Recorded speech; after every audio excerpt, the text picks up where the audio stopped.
नमस्कार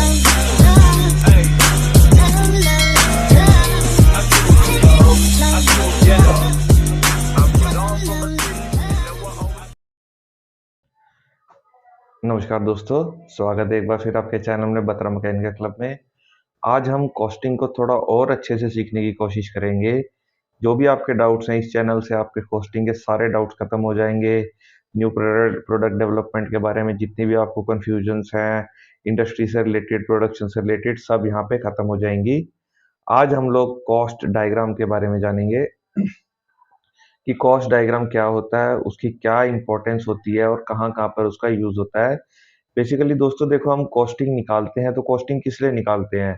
कॉस्टिंग हम लोग निकालते हैं किसी भी चीज़ का सेलिंग प्राइस डिसाइड करने के लिए कि हमने वो चीज़ बना के कितने की बेचनी है। तो हमारा मेन मोटिव जो रहता है इस चीज़ के अंदर रहता है how to find out selling price. तो ये कॉस्ट डायग्राम जो होता है ये भी हमारे सेलिंग प्राइस निकालने में बहुत ज़्यादा मदद करता है। आप देखिए इसके अंदर क्या-क्या फैक्टर्स इंक्लूड होते हैं। सबसे पहले हम लोग क्या यूज़ करते हैं, मटेरियल लेते हैं कि कोई भी हमारा सेलिंग प्राइस जिसका भी हमने प्रोडक्ट का निकालना है, तो बनेगा किस चीज़ का? वो हमारा किसी ना किसी मटेरियल का तैयार होगा। तो हमारी सबसे पहले जो डायरेक्ट कॉस्ट होती है वो मटेरियल को खरीदने में लगती है। उसके बाद हम जो उसके ऊपर मैन पावर लगाते हैं, जो भी लेबर रिक्रूट करते हैं, डायरेक्ट लेबर लाइक जो भी उस मशीन के ऊपर काम करेगा, उसको हम डायरेक्ट लेबर मान के चलते हैं। अभी हम लोग कॉस्ट डायग्राम की बात कर रहे हैं तो इसके अंदर बेसिक बेसिक चीजें ही आएंगी, सिर्फ उनका ब्रीफ आएगा। अगर उनका एक्सप्लेनेशन या फिर उसको ज्यादा अच्छे से आपने डिटेल में समझना है तो उसके ऊपर सबके ऊपर अलग अलग वीडियोस मेरे चैनल के ऊपर आपको मिल जाएंगी। थर्ड हमारा जो होता है इसके ऊपर इंजीनियरिंग कॉस्ट आती है कि हम जब भी पहला प्रोडक्ट जब भी तैयार करते हैं तो उसके ऊपर हमें अलग अलग जगह पे जाके टोटली उसको मतलब प्रोटोटाइप उसका तैयार करना होता है, कौन कौन सी मशीन उसके लिए मंगवानी है। हर तरह की जो भी मशीन्स आ गई जिसके ऊपर डायरेक्ट प्रोडक्ट बन रहा है वो इंजीनियरिंग कॉस्ट के अंदर हम इसको इंक्लूड कर लेते हैं।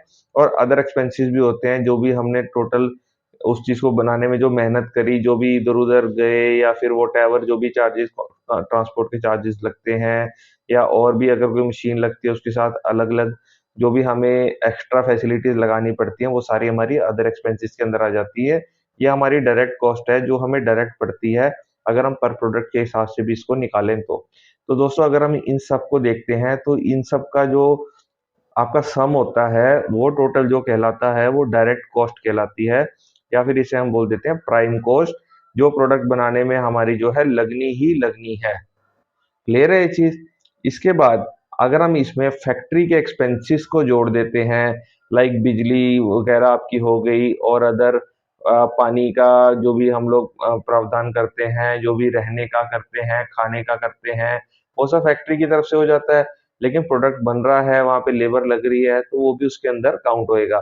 तो अगर हम प्राइम कॉस्ट या डायरेक्ट कॉस्ट के अंदर जो भी फैक्ट्री के एक्सपेंसेस होते हैं उनको भी जोड़ देते हैं, तो फिर ये हमारे पास जो निकल के आती है इसको हम बोलते हैं फैक्ट्री कॉस्ट या फिर मैन्युफैक्चरिंग कॉस्ट होती है, ये हमारी टोटल जो निकल के आ जाती है। तो दोस्तों आप लोग को आज मैं ये मानता हूँ कि आपको फर्क पता लग गया होगा कि प्राइम कॉस्ट के अंदर और मैन्युफैक्चरिंग कॉस्ट के अंदर क्या डिफरेंस होता है।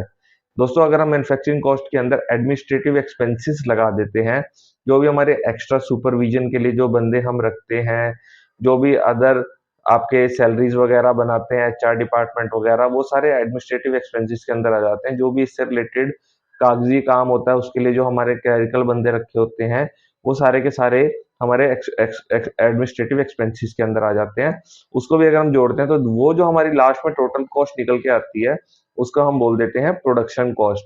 कि ये सारा कुछ निकाल के हमें कोई भी चीज प्रोड्यूस कर रहे हैं तो उसका जो पर प्रोडक्ट जो भी प्रोडक्शन कॉस्ट निकल के आएगी, ये सारे जो भी आपके एक्सपेंसेस हैं ये सारे जोड़ के इसको जितने हमारा प्रोडक्ट बनाए जाते हैं, जितनी प्रोडक्शन होती है टोटल एक साल की, एक मंथ की, एक दिन की जो भी होती है, जब उससे हम डिवाइड करते हैं तो हमारे पर पीस की प्रोडक्शन कॉस्ट जो है वो निकल के आ जाती है।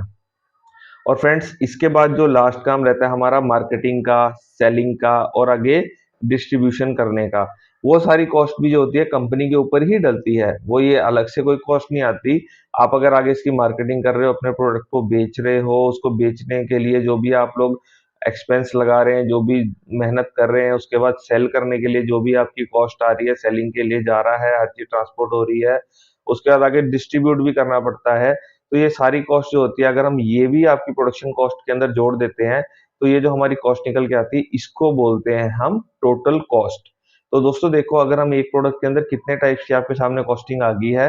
टोटल कॉस्ट होगी, प्रोडक्शन कॉस्ट होगी, फैक्ट्री कॉस्ट, मैन्युफैक्चरिंग कॉस्ट और आपकी डायरेक्ट और प्राइम कॉस्ट। इतनी सारी कॉस्ट जो होती हैं वो एक प्रोडक्ट के अंदर अलग अलग टाइप की निकल के आ जाती है। और फ्रेंड्स, इसके बाद टोटल कॉस्ट के अंदर हम अपना प्रॉफिट जोड़ते हैं, जिसको हम बोलते हैं मार्कअप रेट या प्रॉफिट, जिसके ऊपर हमने जैसे एमआरपी टाइप होता है तो जब जोड़ देते हैं तो फिर कहीं जाके हमारा जो होता है किसी भी प्रोडक्ट का सेलिंग प्राइस जो है वो निकल के आ जाता है।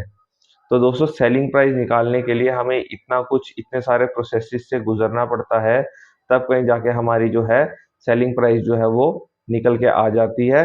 तो फ्रेंड्स देखो, इसके अंदर मैंने आपको किस किस चीज के बारे में बता दिया। आपको मटेरियल कॉस्ट के बारे में बता दिया, जो डायरेक्ट आपका मटेरियल यूज होता है। लेबर कॉस्ट के बारे में बता दिया, लेबर कॉस्ट जो आपकी डायरेक्ट लेबर लग रही है।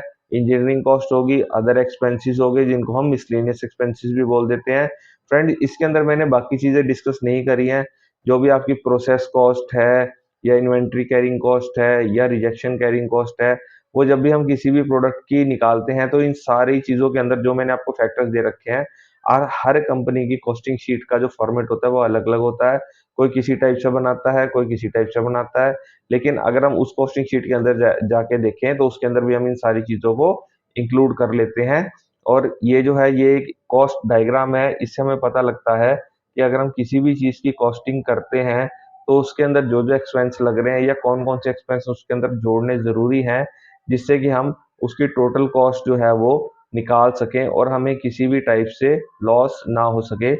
फ्रेंड्स, आपको इसी चैनल पे आगे इंडस्ट्री से रिलेटेड जो भी वीडियोस मैं आपको बता रहा हूँ, लाइक आपको प्रोडक्शन डिपार्टमेंट की, प्रोडक्टिविटी की, क्वालिटी डिपार्टमेंट की, लगभग इंडस्ट्री के हर डिपार्टमेंट की नॉलेज आपको एक एक वीडियो में पूरे अच्छे सीक्वेंस के साथ प्रोवाइड करी जाएगी, जिससे कि आपको इंडस्ट्री की पूरी नॉलेज हो सके और आप किसी भी डिपार्टमेंट को ज्वाइन करें तो आपको उस चीज़ के बारे में पूरी नॉलेज हो। जो भी थियोरटिकल नॉलेज है वो भी आपको दी जाएगी, जो भी प्रैक्टिकल नॉलेज देने की जरूरत पड़ेगी आपको इंडस्ट्री के अंदर उस चीज़ की प्रैक्टिकल नॉलेज भी दी जाएगी। और अगर आपको दोस्तों मेरे द्वारा बताई गई जानकारी अच्छी लगती है तो प्लीज़ कमेंट ज़रूर कीजिएगा। और जो भी जानकारी आपको मेरी तरफ से एक्स्ट्रा चाहिए, किसी भी चीज़ के बारे में आपको कंफ्यूजन है या कुछ भी ऐसा सा है जो आपको समझ में नहीं आता, तो फ्रेंड्स बेझिझक आप मेरे को कमेंट कीजिए, मैसेज कीजिए, मेल कीजिए। मेरी सारी डिटेल जो है हर वीडियो की डिस्क्रिप्शन में दी होती है। आपका अगर कोई प्रोजेक्ट भी है जिसमें आपको हेल्प की ज़रूरत है, आप दोनों तरह की जैसे भी आपको हेल्प चाहिए, आप मेरे से डायरेक्ट व्हाट्सअप करके हेल्प के बारे में जानकारी भी ले सकते हैं। आपको पूरी जानकारी दी जाएगी, पूरा योगदान दिया जाएगा। थैंक यू फ्रेंड्स, जय हिंद।